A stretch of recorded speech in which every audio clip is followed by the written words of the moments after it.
Not gonna, all right. You All right. can, you're not committed to silence or secrecy. Okay, all right.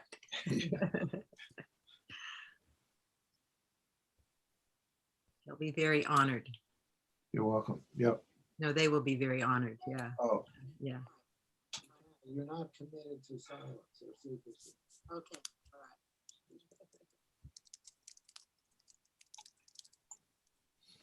Be very honored. You're welcome. Yep. No, they will be very honored. Oh.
Well, good afternoon. Welcome to Occidental Center for the Arts February book event. For those of you returning, thank you so much for rejoining us for our second attempt at this launch.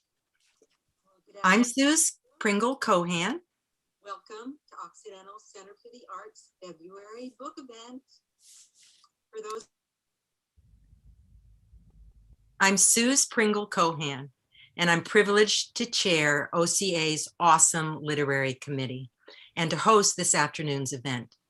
For over 10 years, our center has been the cultural cornerstone of our community, offering world-class music, dance, theater, written word, and visual arts. And a quick shout out right now to Tina, our executive director, for the fabulous variety show we all got to enjoy last night. Kudos, Tina. Last Sunday, as we began our session, we encountered some technical difficulties. Our event hijacked by a rather large group of Zoom bombers. Thank you, Jonah, for today's article in the Sunday Press Democrat. In it is quoted a Sonoma State spokesperson for an event which was also about an event which was also recently hijacked. We will refrain from sharing details of what occurred because we refuse to provide those cowardly, bigoted individuals the platform they seek. Although we were forced to close down the event, we remain undefeated and ever optimistic by rebooting this event to live stream YouTube. This means that only the presenters who you see here will be seen and heard on the screen. And sadly, we can't see all of you, dear audience. But we know you're there. And after the talk, you will have the opportunity for Q&A. And it looks like at this point, we may have trouble with chatting through YouTube. But if you have a question, email info@occidentalcenterforthearts.org and type in your question, and then Tina will relay it to me in the chat room, and I'll be able to ask Jonah. So a little bit more indirect, but she's working on the YouTube chat room, and we'll see if we can get that going. We look forward to the near future when we can all see each other in person back at our center, hopefully by this summer, and maybe starting off in the amphitheater. In the meantime, we carry on virtually and now have had to add some firewalls to ensure that last week's invasion doesn't occur again. So our guest this afternoon, Jonah Raskin, needs little introduction. He's been a fixture in Sonoma County writing for over 40 years. His career putting him at the head of social change throughout the last quarter of the 20th century and into the first quarter of the 21st. Hey, he's even on Wikipedia if you want to learn about all he's been up to in his big, wide life. But here is the short bio that he wants me to read to you today. Jonah Raskin recently moved from Santa Rosa to Cotati. In the process, he lost his birth certificate, his passport, and other valuable papers. Fortunately, he remembered where and when he was born, in Brooklyn, New York, on January 3rd, 1942, which was essential when he went online and contacted the city of New York. He asked for a copy of his birth certificate, which he promptly received and used to apply for a new passport. He will use it as soon as possible to travel to Paris and visit his French publishers who've translated 3 of his books, one about Abby Hoffman, another about marijuana, and yet another about marijuana. The books are published in France, where he is more widely known than he is in the USA, and where he greatly enjoys book events. They often start at 9 or 10 in the evening and go until 1 or 2 in the morning, when participants and audience members get up for food, wine, and conversation. Viva la France, viva books, viva readers, viva writers, viva OCA. So that's the bio from Jonah. Next time, Jonah, can we join you in Paris? Please come with me. So, Suze, I might have made a mistake. My books, I have one book about marijuana, another one about Abby Hoffman, and the other one about Mexico. Oh, okay. Maybe I mistyped it there. All right, okay. Anyway, and they are in French, correct? They are in French, and they sell, yes, better than they sell in this country. I don't know why, but they do. You and Jean Hegland. Yeah. Anyway, his latest books are a trilogy of crime noir novels set right here in Sonoma County, featuring a private detective named Tioga Vigneta. Though the first 2 books, Dark Land, Dark Mirror, and Dark Day, Dark Night, are explicit in their descriptions of Sonoma locales, his latest, Dark Past, Dark Future, takes a step back. But the three books have many of the same characters, and the location is pretty clearly Sonoma. After a selected reading from his book, Jonah will join in conversation with his longtime friend, David Madgalene. Hello, David. Yes. Also a Sonoma County writer and friend of OCA. In March 2016, with co-editor Ed Coletti, David launched at OCA the anthology Sons of Noir, Murder and Mayhem by San Francisco North Bay writers, one of the featured writers, of course, being Jonah. Later that year, and again in 2017, David produced two more events here at OCA. City Nymphs, David's new book of poetry, is to be published later this spring.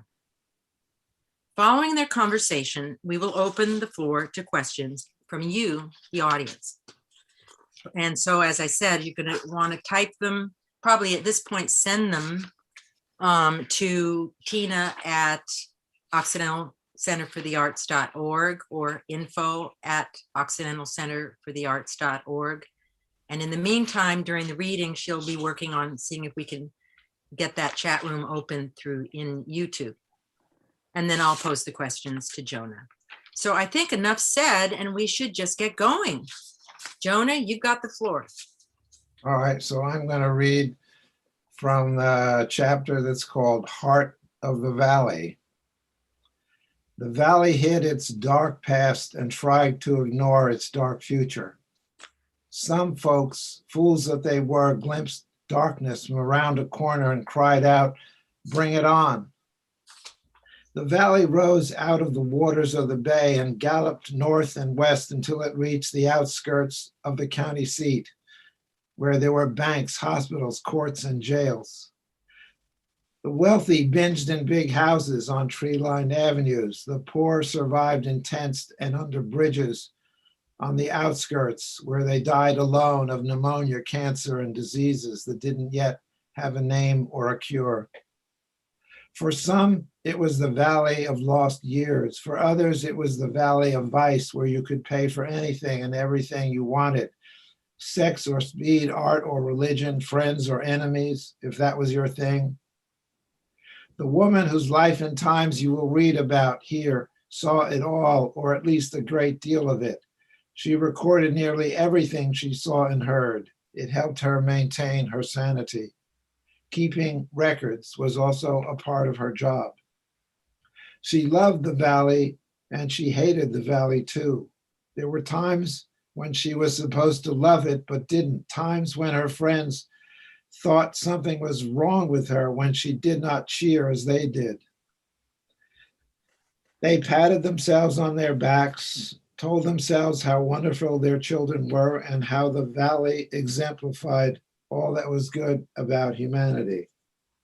Whether it was good or not seemed irrelevant to the woman who walked on the footpath at night, lived in a cottage that bordered the woods, and rented an office in the oldest building on the plaza, which stood near the geographical center of the valley and gave the illusion that the valley had a heart. Tioga thought of herself as liberated, but she also knew that she was in many ways a slave of her habits and a prisoner of this valley. She knew too that if she managed to escape and settle in another valley, she would find more or less the same kinds of people with the same hopes and fears. Far too few of them, she discovered, were imbued with the notion she found in the work of the Persian poet Rumi, "This too shall pass." She took those words as a mantra, but rarely uttered them in the presence of combative lawyers and vindictive judges, lest they laugh at her.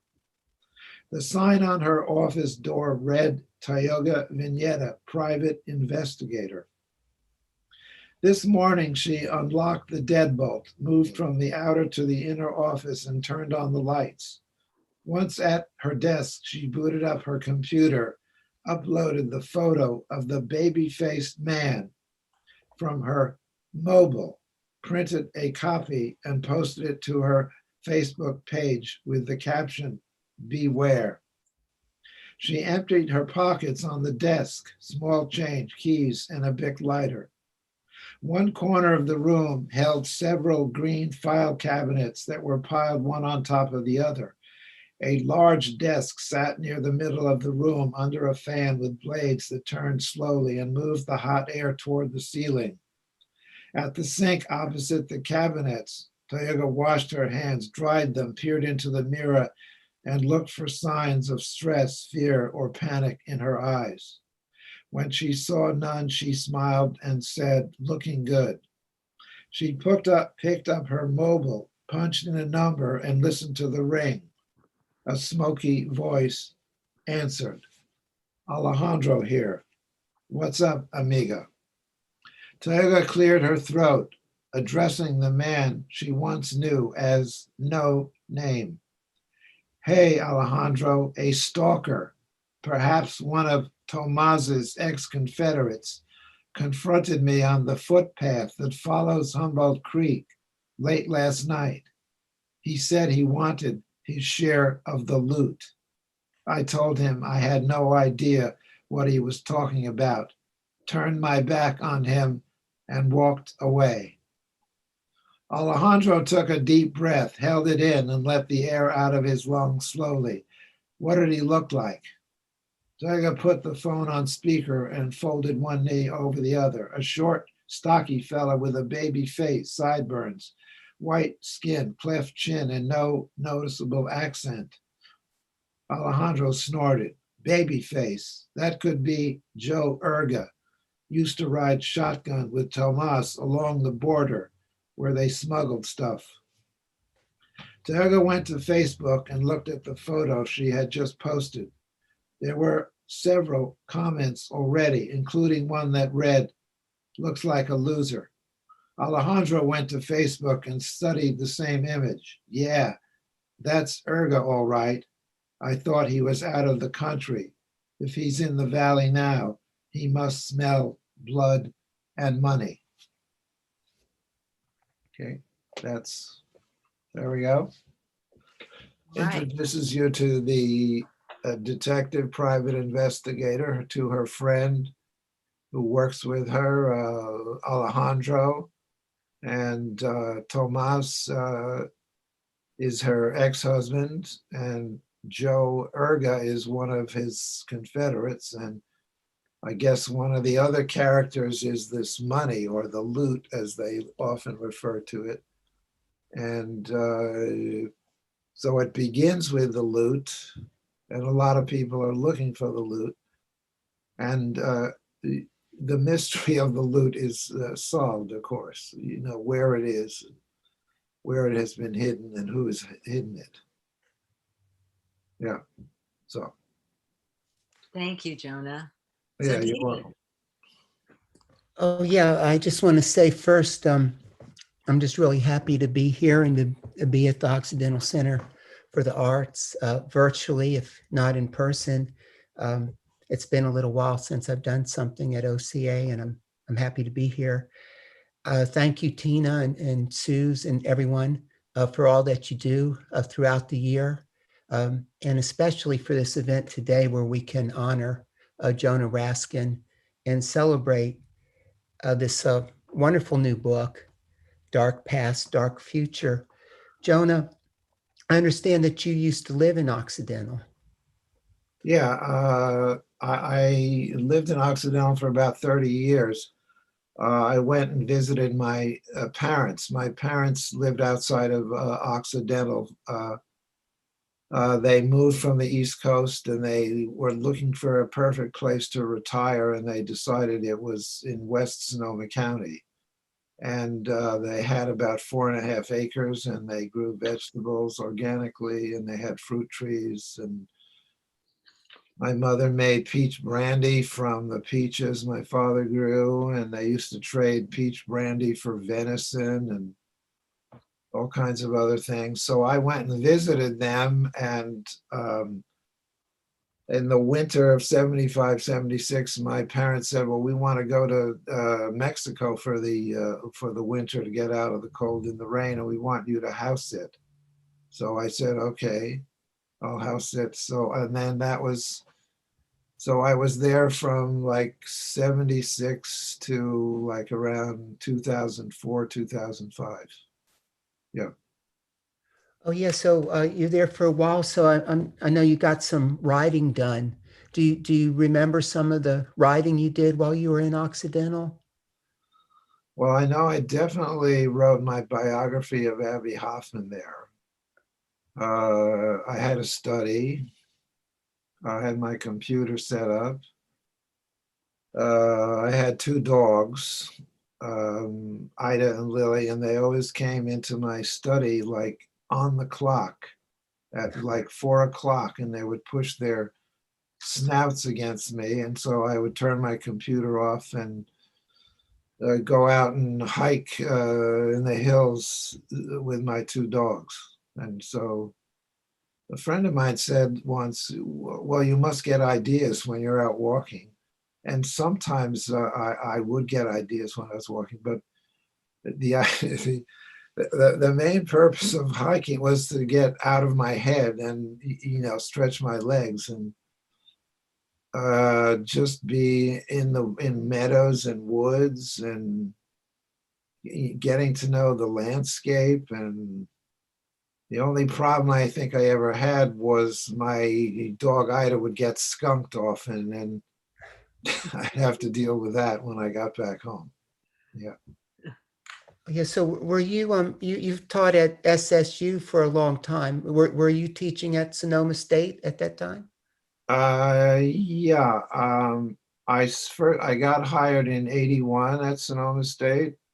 I was teaching part-time, and I taught part-time for about 5 years. I taught a class called World Literature and college composition, and then freshman composition. And the college composition class, I kind of renamed. They called it The Mysteries of College Composition. It is kind of mysterious, how you compose.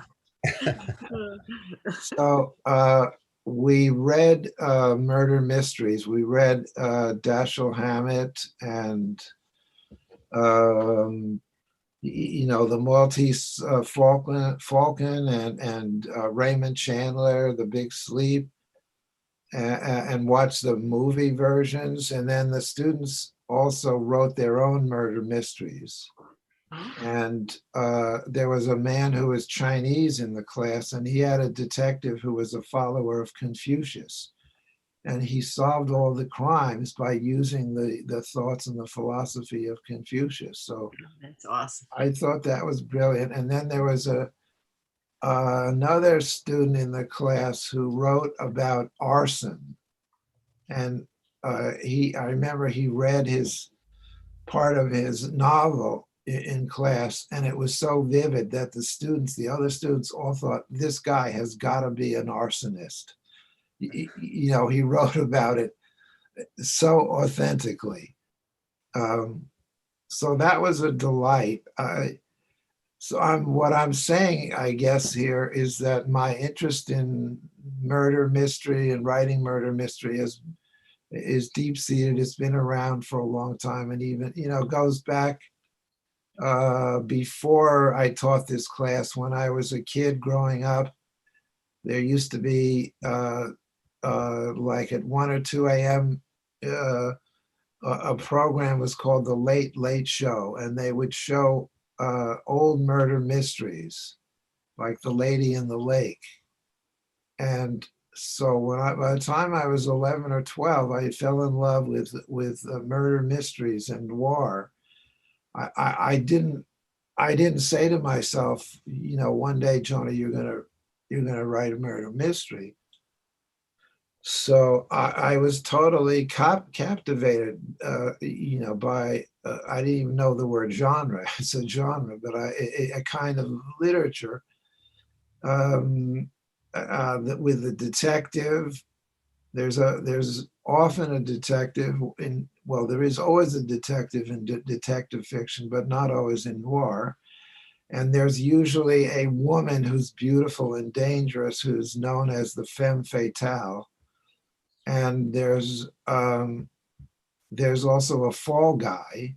There's somebody who's innocent but who's framed for usually the crime or crimes. And then there's very often somebody who has a lot of wealth and power. Those are the four main types. And the detective is somebody who is able to travel across the width and depth of the whole society. So he or she can see wealthy people, powerful people, people on the fringes, criminals. He gets the whole panorama of the society. Yeah. Yeah, I think in a way I was going to ask you a question about why you started to write noir, but I think in a way you answered that in a way. Yeah. One thing I'd like to say though is what I like about the Tioga Veneta books, especially this new one too, is that in a way, like you say, there are these different conventions in the genre, and you do something different. For example, Tioga has elements of a femme fatale, but she's the the heroine. She's the detective. Right. Yeah. You know. So she carries a gun. She uses her gun from now and then. She has a holster that she straps on when she goes out. Um, she's fearless. In the second book, she has some problems with alcohol and marijuana, but she straightens herself out. Um, yeah, she um, sometimes she has women lovers and sometimes she has men lovers. I don't call her bisexual. She doesn't label herself. So, and I haven't really labeled her either. She has been married once to a man who started out fairly innocently and then got involved with crime. And in one of the books, he does some human trafficking as well as smuggling all kinds of things across from the Mexican border to the US border. So it's one of the things about Toyota, I don't know if this is unique about her, not really, is that she gets personally involved with the people, some of the people, not all the people whom she's investigating. So in the first book, she falls in love with this young woman who's the daughter of a very wealthy, powerful family, who she suspects might be the criminal, and then learns in her investigation that the woman is not a criminal. She's a torch singer in a hotel. The hotel figures in all the books. There's a bar in the hotel that's called the Underground. And the bartender is named Sean Dice, and he's named after the Frank Dice, who was the bartender in Grayton at the Underwood. Yeah. And I've always given Frank copies of the book, and he says, Jonah, yeah, you can do anything with me that you want to do. I had a pass, So I do not know any women detectives in Sonoma County. So I would say that Tioga is largely a creation of my own imagination. There are probably some bits and pieces of women that I know. It might be also useful for me to say now that my youngest brother, Adam, is a private investigator, and he lives in San Francisco. The first murder mystery or detective story I wrote was a short story, and it was based on information that he gave me. Something that he works for criminal defense lawyers.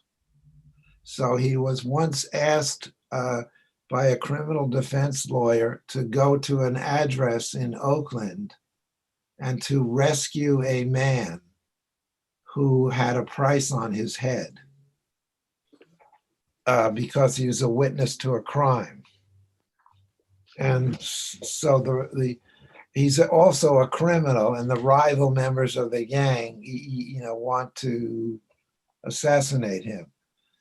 So my brother, I didn't learn the guy's real name. My brother, as a licensed private investigator, is not supposed to, reveal anybody's name or the details. So my brother like sketches things and gives me the big picture. And occasionally I have not known some technical things, like if a defendant can't afford a lawyer, who appoints the lawyer for this defendant, indigent defendant, and it's the judge. The judge does that.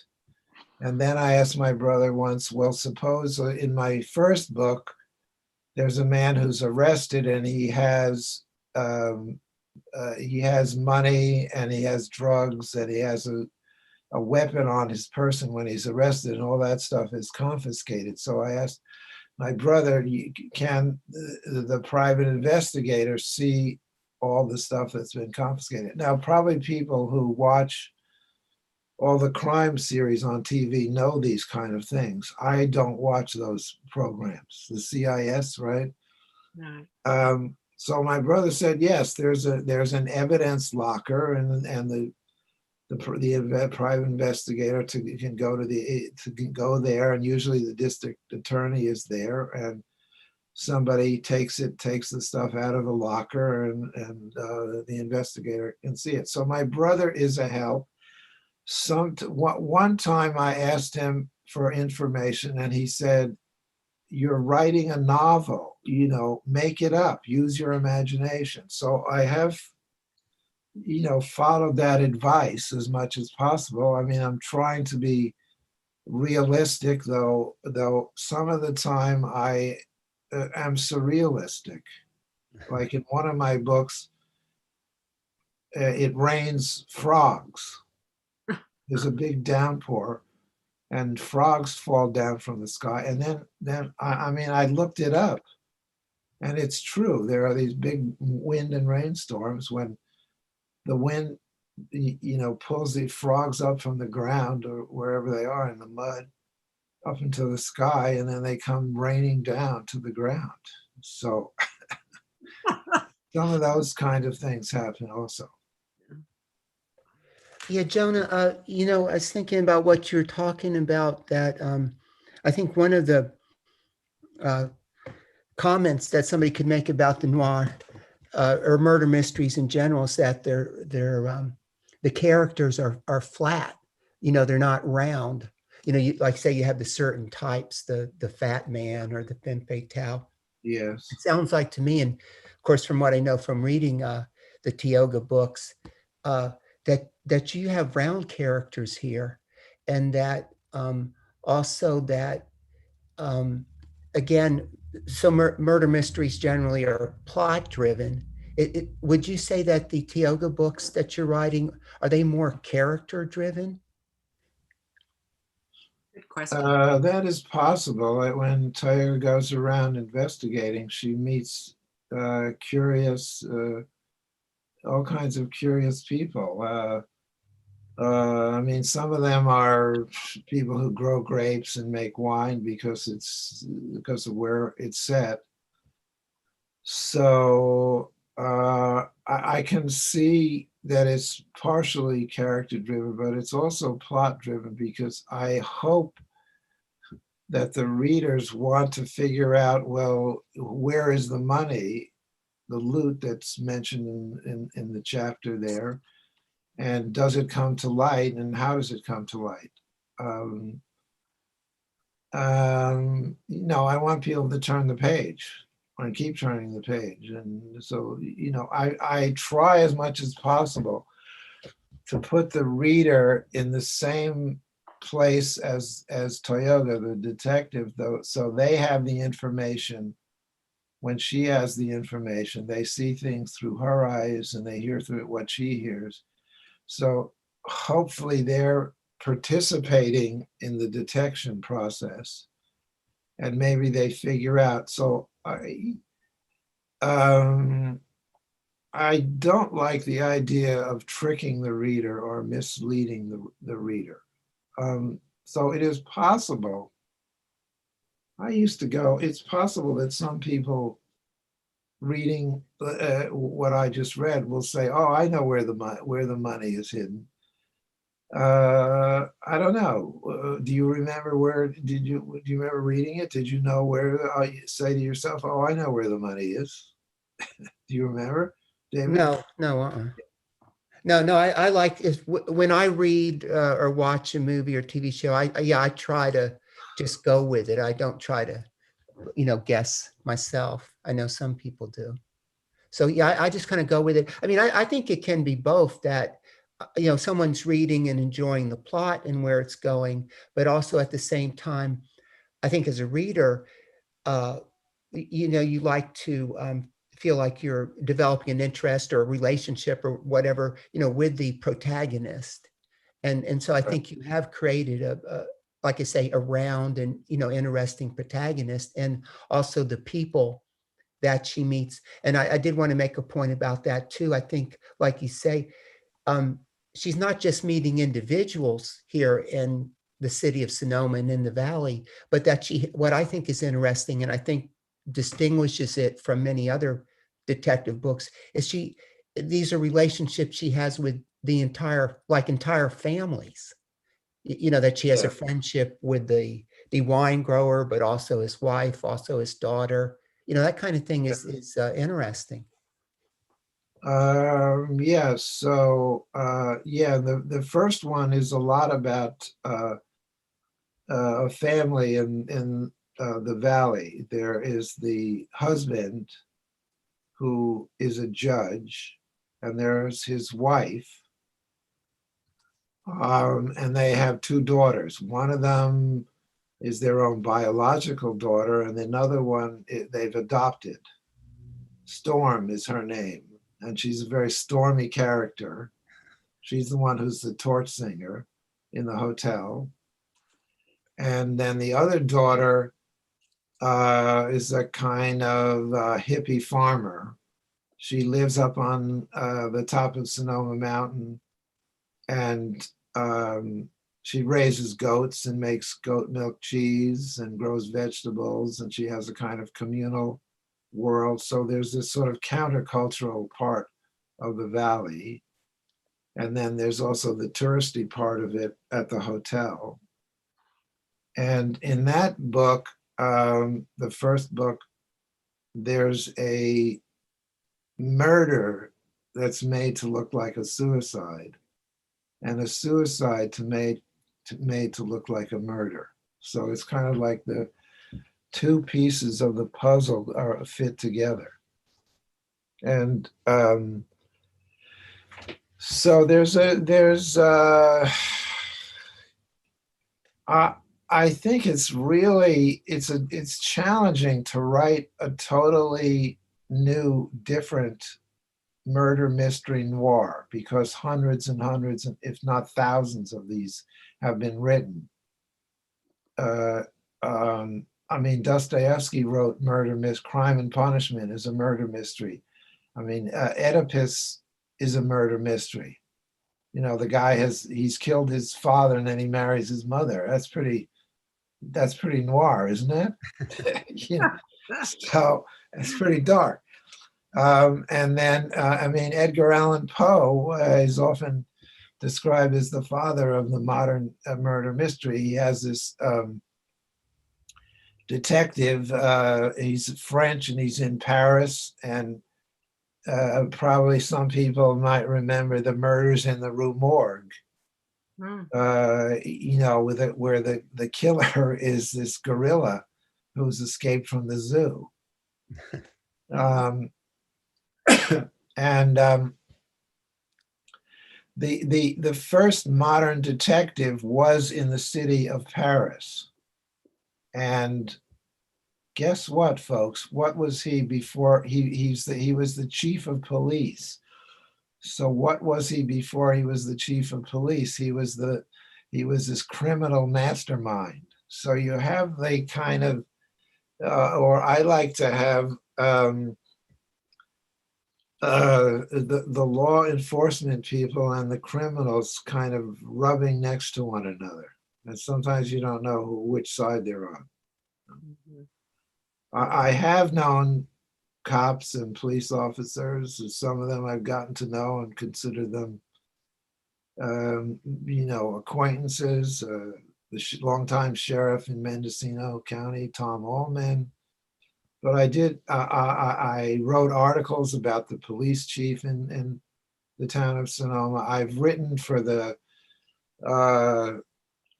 Sonoma Sun and also for the magazine Valley of the Moon. So as a reporter, I've written a lot of articles about what goes on over on the other side of Sonoma Mountain.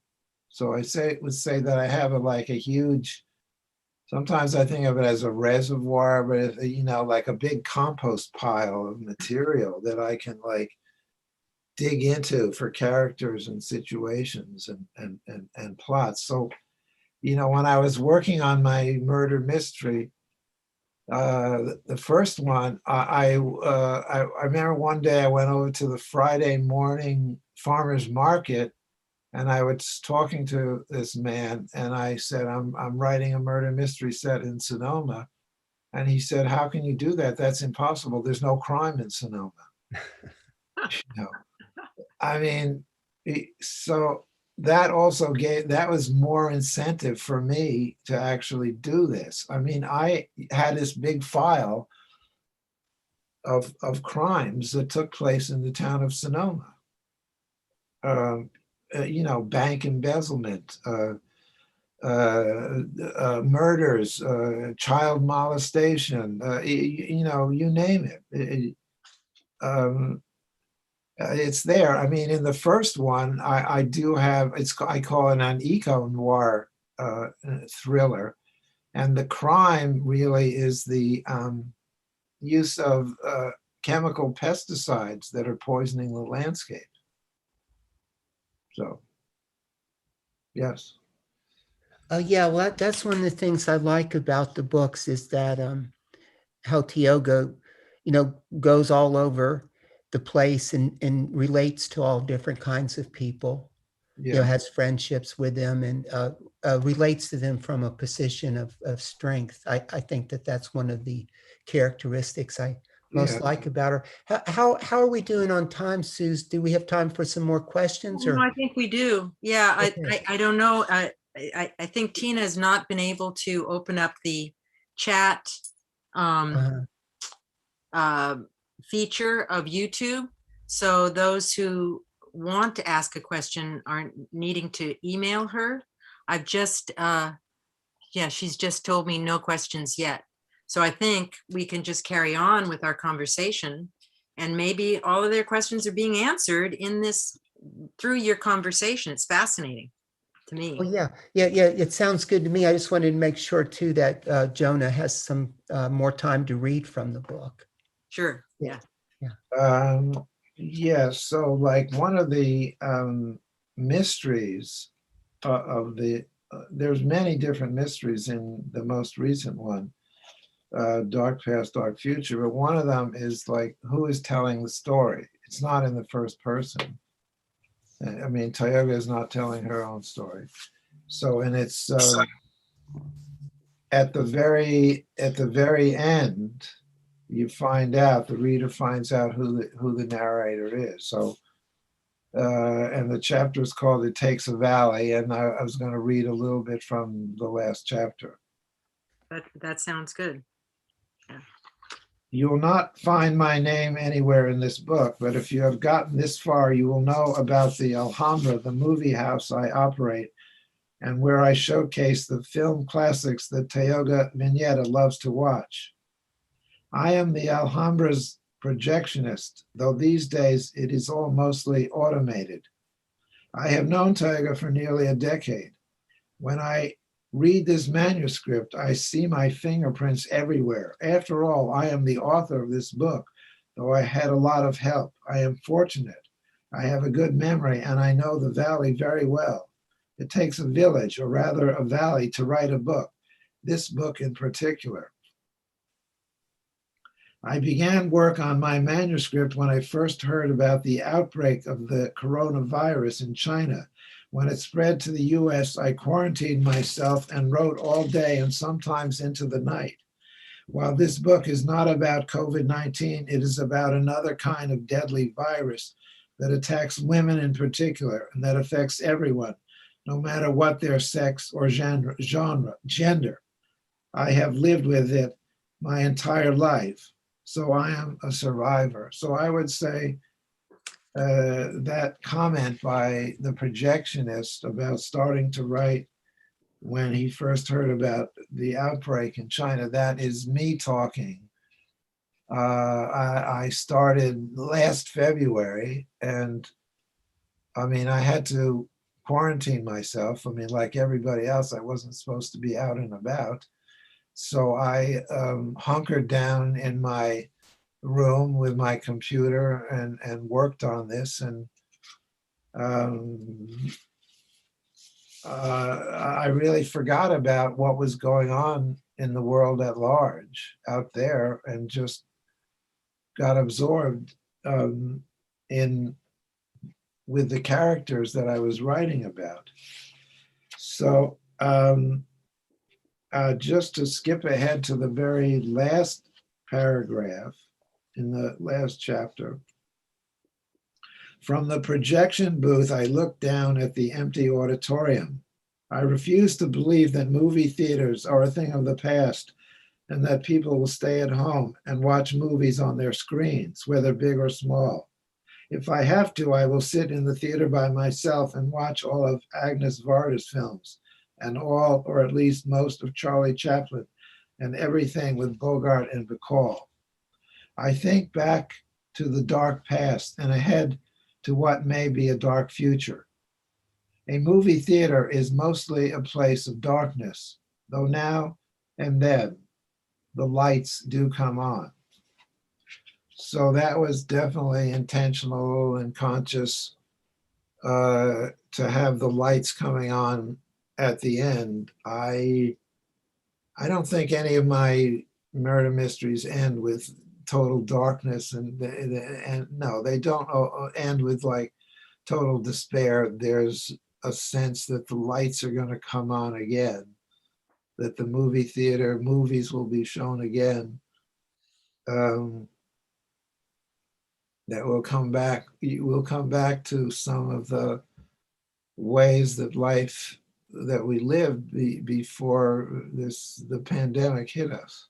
No. So I'm definitely not a Pollyanna. You know, a friend of mine, I just got an email yesterday from a friend of mine in the town of Sonoma who emailed to say, I'd like to think happy thoughts. So I would say, I just like to think whatever the thoughts are, you know, they might be happy or unhappy.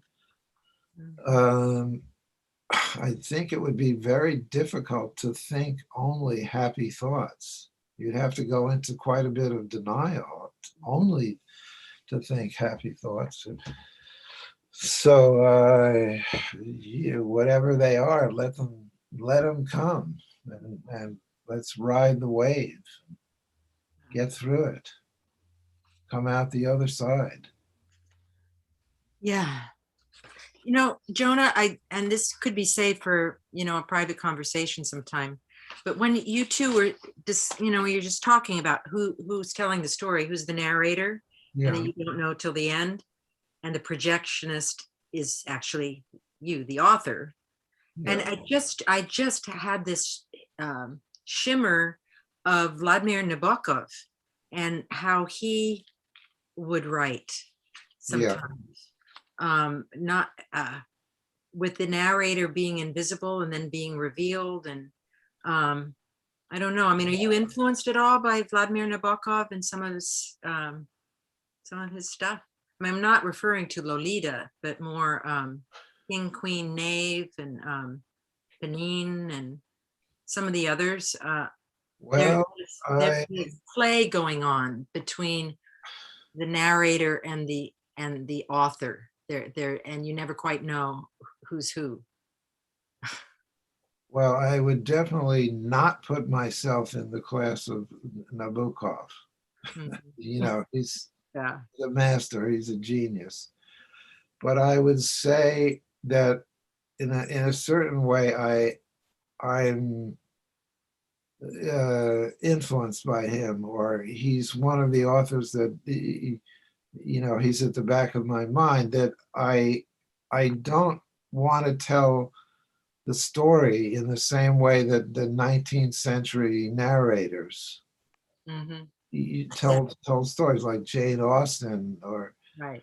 um, uh, or Henry James. Uh, uh, the story has to be believable. There's sort of I think it was Coleridge who said, the author has to persuade the reader to have a willing suspension of disbelief. How could this happen? How could you have, Moby Dick, this guy goes on a whaling ship and the captain has had his one leg bitten off by a whale, and he's hunting this white whale, Hmm. and he's a demonic character. That's pretty far-fetched. Or Huckleberry Finn, this white boy and this black slave go down the Mississippi on a raft. Is that believable? Well, you get to a point with it has to do with the language and the voice of the storyteller, that you may start off having some skepticism, but you're carried along by the current of the novel, and you think, yeah, this could happen. This is real. Hmm. Um, I can see this unfolding. Yeah. So Yeah. maybe This that answers your. element of the trickster. Somehow the author is trickster. Yeah. And yeah, and forgiving all those you've tricked. Uh, I I just found this really, really fascinating. For those who are with us out there, I did want to let you know um, that, of course, Jonah's book is for sale, for purchase. And Jonah says that you can either purchase it via Amazon or by emailing him or mailing him with a $20 payment. So if I don't know if Tina, if it's possible for you, oh no, because there's no chat on YouTube, maybe to post Jonah's email, his your edu email, not your private one, but your more Yeah. public email Yeah. address, so that Yeah. those who want to purchase the book can contact you. Mhm. She will put it on the website, she is saying right now. That would be Okay. great. And Jonah, I want to thank you also for donating a percentage of book sales to Yeah, OCA and just supporting us in general. You've been absolutely. a wonderful support. And I love Doris Murphy. yeah, She we was all, a good friend, and I'm so glad that she's remembered. yeah, well, this was her dream. I was her neighbor right up there at the end of Mara, Oh, you did? um, You lived on Mara, huh? at the very end, past Doris at the very end. Yeah. Um, for those of you out there, we gratefully accept any donations that you would like to tender to OCA. As you know, we're doing our best to stay afloat, and we're doing all right. But anything is very welcome. I do want to let you know that we have a couple of events coming up that, and then I want to tell you about Jonah's next book that he's working on.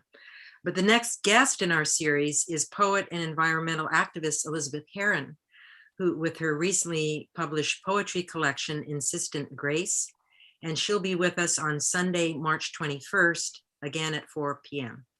So, and you'll see that coming through on your OCA website. So take a look at that.